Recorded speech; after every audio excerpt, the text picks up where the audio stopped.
The atmosphere is changing now,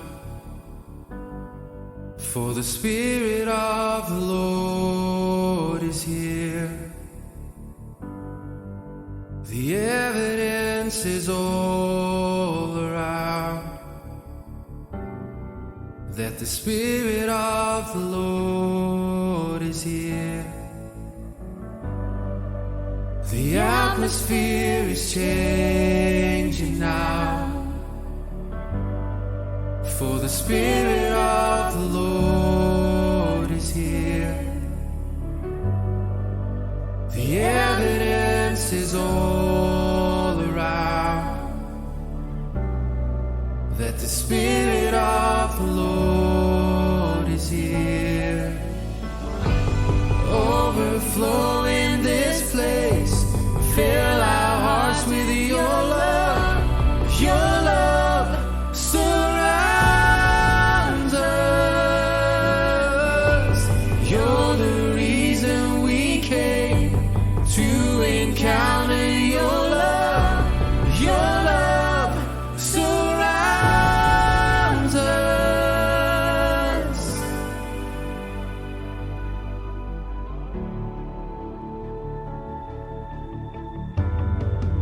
The atmosphere is changing now, for the Spirit of the Lord is here.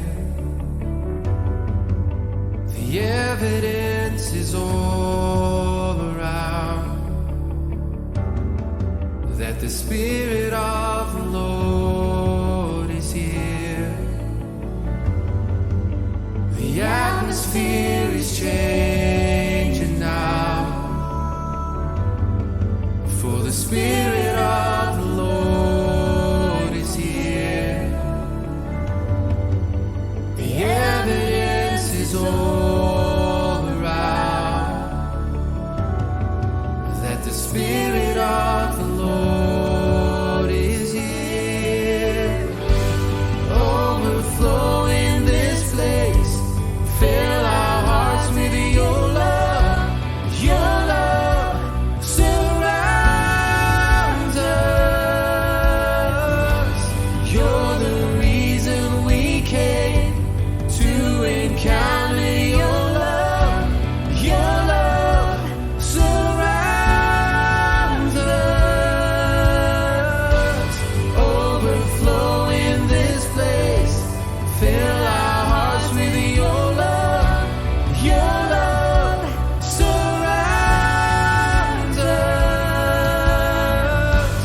You're the reason we came to encounter your love.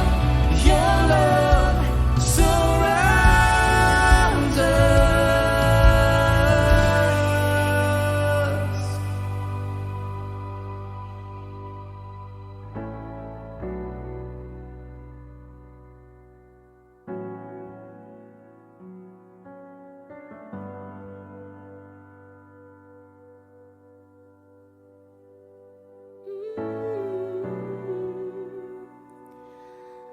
Oh, Jesus.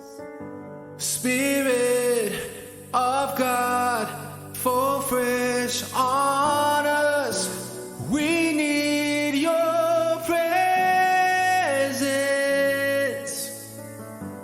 Your kingdom come, your will be done, here as in heaven. Spirit of God,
For the Spirit of the Lord is here.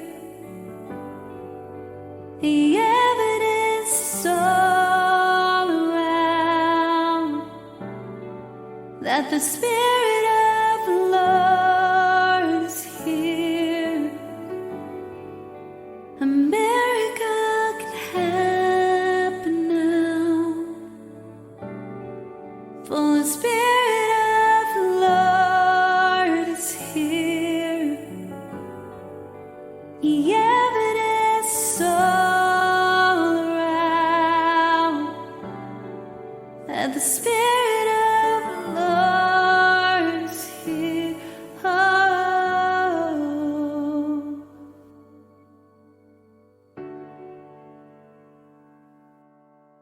Goeiemôre Lofwoord, dit is my besonderse voorreg om vanoggend saam met jou weer eens te kan kuier deur middel van hierdie aanlyn diens. Ek hoop jy het jou koppie koffie reg en ek wil ook net vanmôre baie dankie sê vir Chantal en haar span wat soveel moeite maak elke week en dat ons sommer so maklik oor die internet saam kan sing en die Here se naam kan groot maak.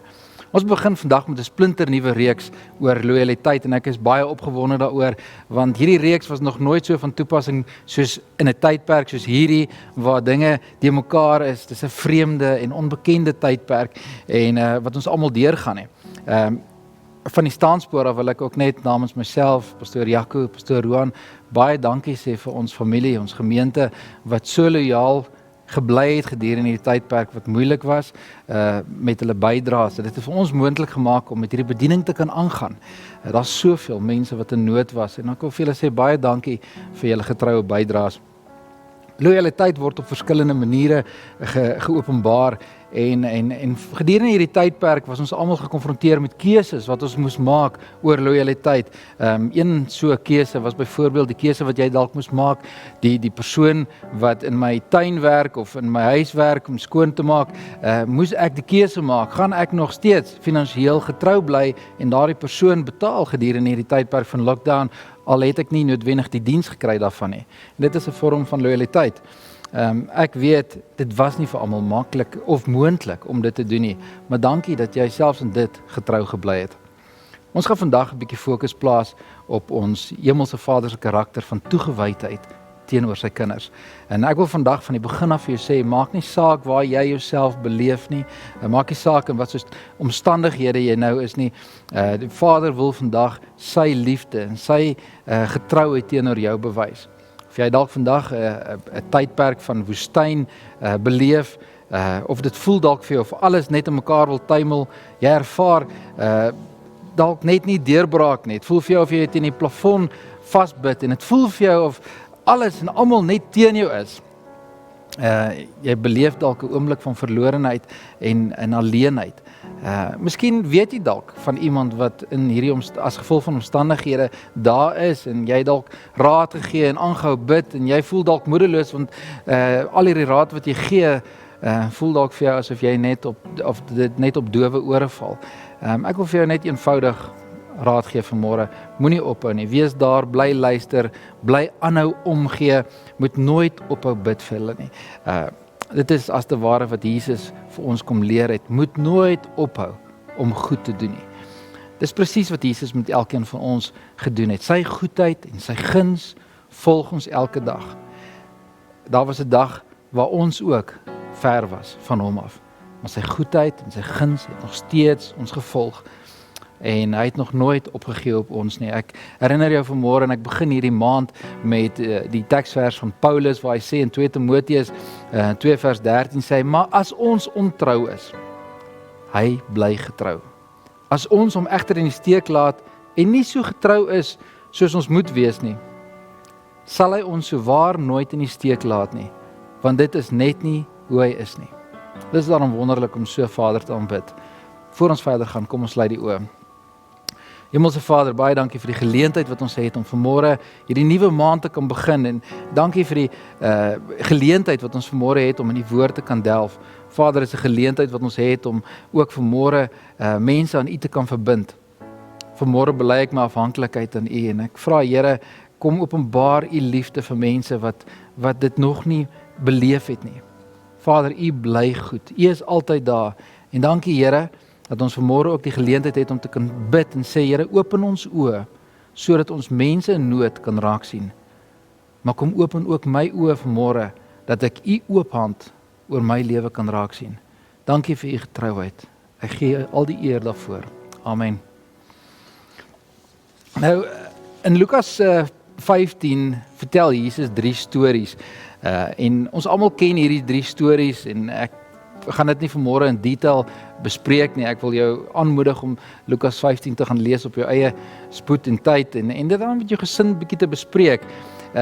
Maar die eerste een is die gelykenis van die verlore skaap. Nou, ek het so 'n bietjie gaan ronddelf in my kinders se speelgoed en ek het so 'n skaaprammetjie gekry as 'n voorbeeld. En in hierdie storie skets Jesus die scenario van 'n boer wat 100 skape gehad het en een skaapie dwaal af. Hy raak weg. En Jesus vra die vraag, nou wat doen jy? En Jesus antwoord dat jy die 99 skape net daar in die veld agterlos en agter die een skapie aangaan. En ek is nie so seker toe hy hierdie storie vertel het dat die mense met wie hy gepraat het so aanneemlik was vir hierdie voorstel of antwoord wat hy gegee het nie. Party het heel waarskynlik gedink, no ways, cut your losses en gaan aan. Party het seker gesê, nee, wat as een skapie wegraak, 4 voete af en jy gaan aan. Finansieel klop dit nie, dit maak nie sin nie. Jy kan nie 99 skape los en agter een skapie aangaan nie. Dit is die eerste storie wat ek vandag so 'n bietjie oor gaan gesels. Die tweede storie is die een oor die verlore muntstuk. Nou ek het vandag 'n muntstuk saamgebring en Jesus skets die prentjie van 'n vrou wat 10 waardevolle muntstukke gehad het.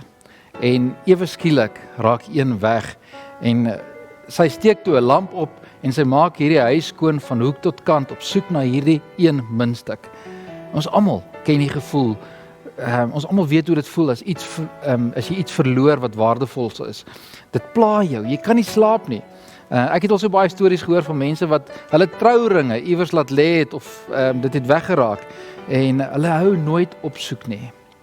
Ek het vandag hierdie ou R1 munt hier as 'n voorbeeld saamgebring. Juis omdat soveel ouer mense elke keer vir ons sê wat kon hulle in hulle klein tyd nog gekoop het met R1. En hierdie R1 is vandag so van toepassing op elkeen van ons, want soveel mense voel juis hulpeloos oor die ekonomie wat die afgelope tyd momentum verloor het. Dit voel omtrent of op die oomblik almal rondskarrel op soek na die verlore rand. Nou die derde storie is die een oor die verlore seun. Ek het so 'n klein Lego mannetjie saamgebring as 'n beeld van die verlore seun. En ons ken hierdie storie baie goed. Pastoor Jaco het so 'n week gelede het hy net melding gemaak van die storie van die verlore seun. En hierdie storie is so mooi. Dis 'n storie waar die pa 2 seuns gehad het en die jongste seun voortydig na sy pa toe kom en hy sê, pa, kan ek asseblief my erfporsie kry? En die pa stem in. En die seun skep toe hierdie hele erfporsie wat hy gekry het in kontant en hy is daar voort met hierdie geld. En ons weet hoe hierdie seun ingesluk is deur 'n paar verkeerde besluite in sy lewe, verkeerde vriende, wille partytjies en die bankbalans het vinnig gekrimp tot 0 toe. En voor hy sy oë kon uitvee is hierdie ouetjie kniediep in die moeilikheid. Hy het alles verloor en hy eindig op om iewers op 'n boer se plaas varke op te pas. En dit het regtig nie goed gegaan met hom nie. Inteendeel, die Bybel sê dat hy was so honger dat die peule wat die varke geëet het vir hom eintlik aanloklik gelyk het. En hierdie storie eindig so mooi met die seun wat sy trots sluk en besluit al wat ek kan doen is om terug te keer na my pa se huis. En hoe hierdie pa aangehardloop kom na sy seun toe en hom omhels en hom terug, hy gee vir hom 'n mantel om aan te trek en hy nooi hom terug in die huis, so amper asof hierdie seun nooit verkeerde besluite gemaak het nie. Nou hierdie 3 stories het my net weer aangegryp hierdie week en ek het so 'n bietjie gaan nadink oor hierdie 3 stories, hulle ooreenkomste, hulle verskille. En die eerste ding wat my opgeval het was dat Jesus het hierdie 3 stories direk na mekaar vertel. Daar was nie 'n gelykenis en toe 'n ander gelykenis van 'n ander aard nie. Hierdie 3 stories was direk na mekaar. En ek het gewonder hoekom. En die antwoord vind ons in die eerste 2 versies van Lukas 15 waar Jesus bepaal met wie praat hy. En ons lees saam in Lukas 15, hy sê tollenaars en sondaars het dikwels na Jesus se onderrig kom luister. Hulle was so aan die een kant. En aan die ander kant, fariseërs en wetskenners het beswaar gemaak dat hy met veragtelike mense geassosieer het en selfs saam met hulle geëet het.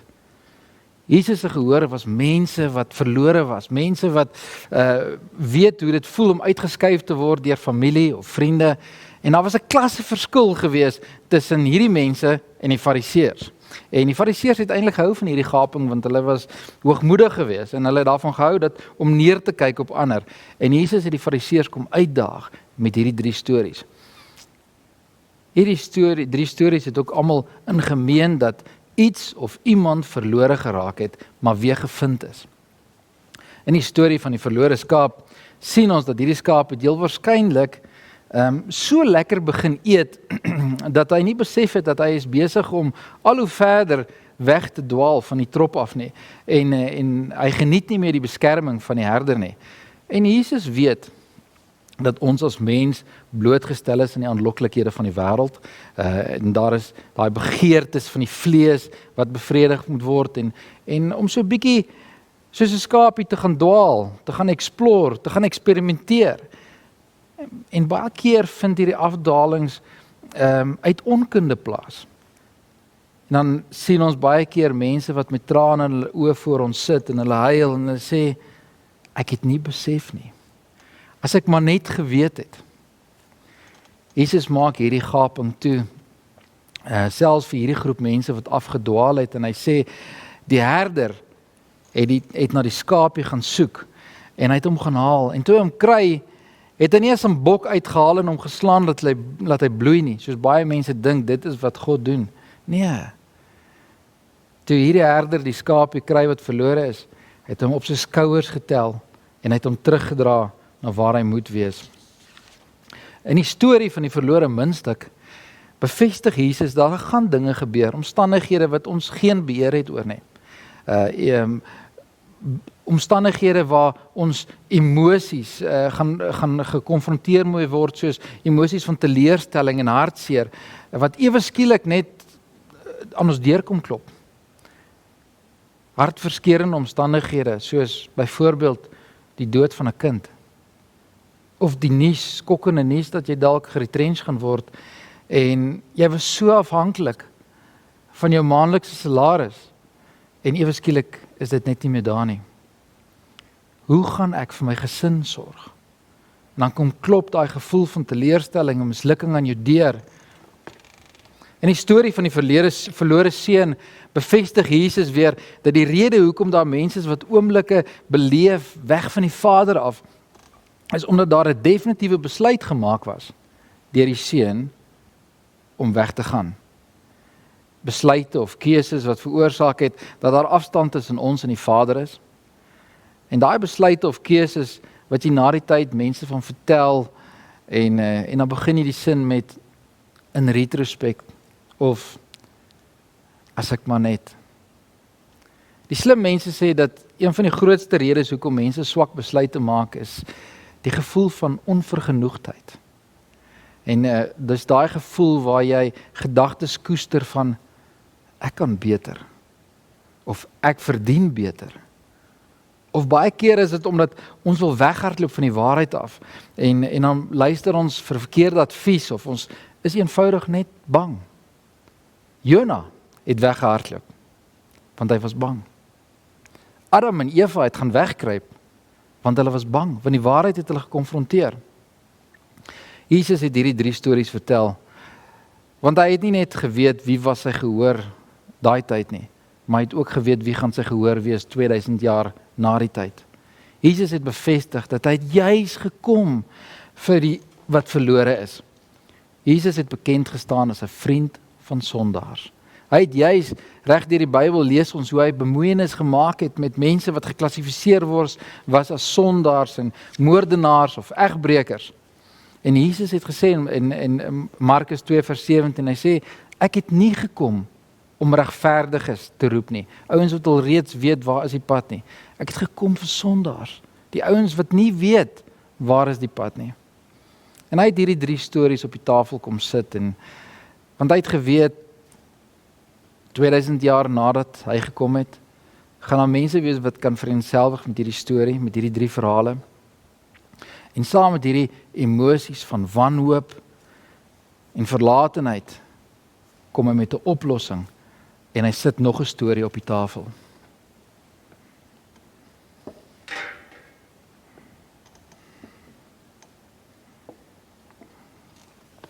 Die antwoord wat die pad terugwys, die antwoord wat die waarheid bring te midde van die leuns van die vyand, die antwoord wat lig sal bring selfs in die donkerste tyd van 'n ou se lewe, die antwoord wat lig bring en wat lewe bring, al lyk dit asof daar geen meer kans is op herstel in 'n ou se huwelik of in jou finansies nie.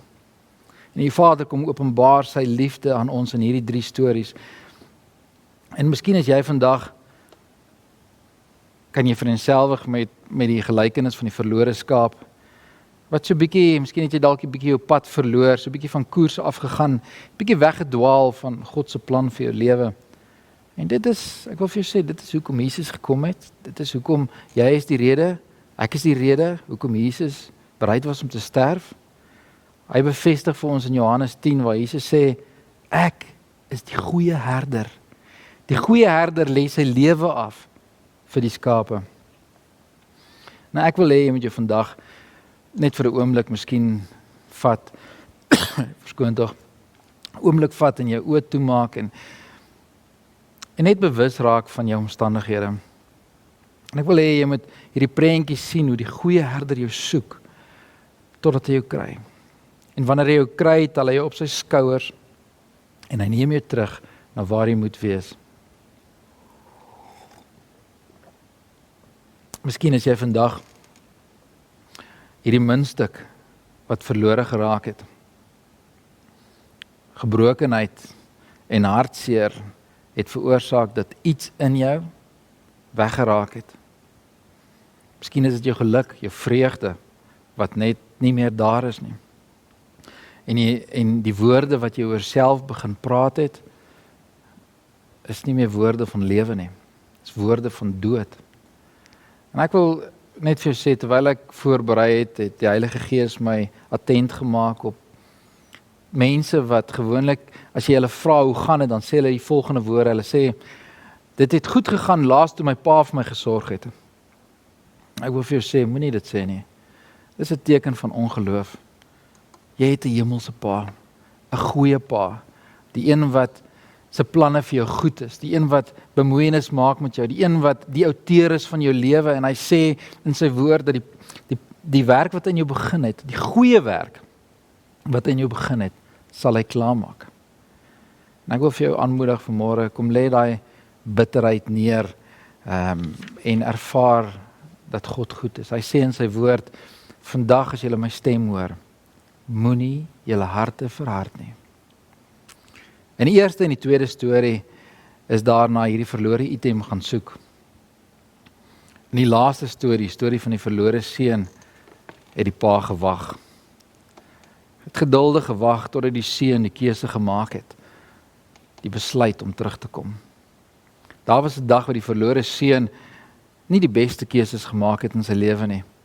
En hy het besluit om sy pa se huis te verlaat en weg te gaan, en hy het deur hierdie plaashek geloop weg van sy pa af. Hy het vinnig agtergekom dat hierdie goed waarna hy op soek was, het geen ewigheidswaarde gehad nie. En hy moes die besluit maak om terug te kom. En die pad terug na sy pa toe was deur presies dieselfde plaashek. Net so is die pad terug vir ek en vir jou ook deur die hek genaamd Jesus Christus. Loyaliteit is die keuse wat ons moet maak om getrou te bly. Net soos jy in jou huwelik eendag voor die kansel gestaan het en jy moes 'n keuse maak om te sê, ek beloof voor almal hier teenwoordig, voor God, dat ek die keuse maak om getrou te bly teenoor hierdie huweliksmaat. Net so geld dit nog steeds vandag vir ons in die geestelike aspek ook. Loyaliteit is die keuse wat ek en jy moet maak om getrou te bly. Die pa se loyaliteit teenoor sy seun kan gedefinieer word as iemand wat nie opgee op sy seun nie. Al het hy menslik gesproke dalk gevoel hy die reg gehad om op te gee. Ons teksvers van die maand is presies dieselfde teksvers wat ons laas maand gebruik het, maar net met beklemtoning op die B-gedeelte van die teksvers. Johannes 15 vers 4 sê, bly in my, soos ek in julle. In hierdie B-gedeelte, soos ek en julle, sien ons die commitment van Jesus. Ons hoor dit. En ons weet, dit het gekos dat hy moes sterf. Want so lief het God die wêreld gehad, dat hy sy enige gebore seun gegee het, sodat elkeen wat in hom glo, nie verlore sal gaan nie, maar die ewige lewe sal hê. En ek wil jou vandag uitnooi, om saam met my na hierdie aanlyn diens, of wanneer jy tyd kry, of jy nou dalk vanmiddag of vanaand dalk na die boodskap luister, om tyd te maak, om saam met jou gesin, hierdie commitment, hierdie loyaliteit van Jesus te vier, wat hy kom bewys het. Hy bly getrou, selfs in tye wanneer ek en jy nie getrou is nie. Daar's geen ander geloof waar die goeie herder, die een wie ons aanbid, bereid was om sy lewe te kom neerlê vir ons nie. Hierdie 3 stories het ook een ding in gemeen. Nadat die verlore skaap gevind is, nadat die verlore muntstuk gevind is, en nadat die verlore seun weer terug is by sy pa, was daar groot makietie gehou, partytjie gehou. Net so, lees ons in God se woord, daar is groot partytjie in die hemel, engele en God hou groot partytjie, wanneer een siel die besluit maak, om weer terug te keer na die Vader toe. En ek wil jou aanmoedig, om vandag daardie besluit te maak. Kom ons maak 'n goeie besluit, wat ewigheidswaarde het, wat jou lewe gaan verander, 'n besluit van toewyding, 'n besluit om deur daai hek te loop, Jesus Christus, die een wat beloof het, hy's gister, vandag, môre, tot in alle ewigheid dieselfde, die een wat beloof het, dat hy geknakte riet nie sal verbreek nie, die een wat gesê het, ek vang al jou trane op, die een wat daar is, om jou toe te vou, jou te lei, met jou te wees, die een wat gesê het, ek tel jou op my skouers, en ek neem jou terug. So geniet hierdie dag saam met my, en vier hierdie loyaliteit van Jesus Christus vandag. Vader, dankie, dat ons in hierdie oomblik kan kom, en ons kan weet, u liggaam was onherkenbaar gebreek vir ons. Vader, vandag weet ons, daar was 'n dag gewees waar u gesê het, Here, as dit u wil is, laat hierdie lydingsbeker ieder vir my verbygaan, maar Here, u het nog steeds die besluit gemaak om getrou te bly, om deur te gaan, om te sterf, elkeen van ons. Vader, dankie vir die bloed wat gevloei het. Dankie dat ons weet, Here, daardie bloed dra krag. Here, hierdie wat ons vandag vier is goeie nuus. Here, en ons kan ons verbly in hierdie goeie nuus, want ons weet, Here, daar is lewe in hierdie prys wat u betaal het. U moes sterf, sodat ons kan lewe. Vader, vanmôre kom ek, en ek bring hierdie gemeente na u toe. Ek dankie, Here, dat ons die geleentheid het, om vanmôre 'n goeie besluit te kan maak, 'n besluit om weer net uit te kan reik na die Vader toe, en sê, Vader, vat my hand, lei my. Ek bid vir ons mense, Here, ek bid vanmôre vir mense wat in besigheid is, wat dalk rig teen die muur staan en sê, maar ek weet nie watter kant toe nie. Here, daar is vanmôre mense wat deur huweliksprobleme gaan. Vader, ek bid dat u vanmôre sal kom en u sal, dat hulle net sal voel hoe jy op hulle skouers dra en hulle lei. Vader, dankie, Here, dat ons weet, u herstel mense se vreugde. Dankie vir die Heilige Gees wat in hierdie oomblik wat ons op kan staat maak, en sy Heilige Gees kom en wys vir mense die pad. Dankie, Vader, vir hierdie oomblik wat ons u loyaliteit, u getrouheid kan vier in ons lewens. Aan u kom toe al die eer. Amen.